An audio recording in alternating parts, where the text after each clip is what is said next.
এই দেখুন হাতিবাগান শেষ হয়েছে। এই ল্যান্ডটির নাম হচ্ছে কাশী বোস ল্যান্ড। অবশ্য দেখা যাচ্ছে না লাইটের পাওয়ারের জন্য। এই দেখুন এই গলিতে একটি দুর্গাপূজা হচ্ছে।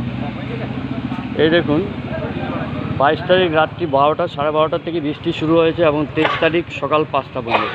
এই হচ্ছে পুজো প্যান্ডেলের অবস্থা। এটা প্রতিটা প্লাইগুলো এখনও ভাসছে জলের মধ্যে। দূর থেকে দেখাচ্ছি সেই প্যান্ডেল, দূরে দেখা যাচ্ছে প্যান্ডেলটি। এই দেখুন জলের অবস্থা। এবার বলুন গলিতে যেই পুজোগুলো হয় কি করে পুজোগুলো সুন্দরভাবে হবে। তাই বলি আপনারা প্লাস্টিক থেকে বিরত থাকুন।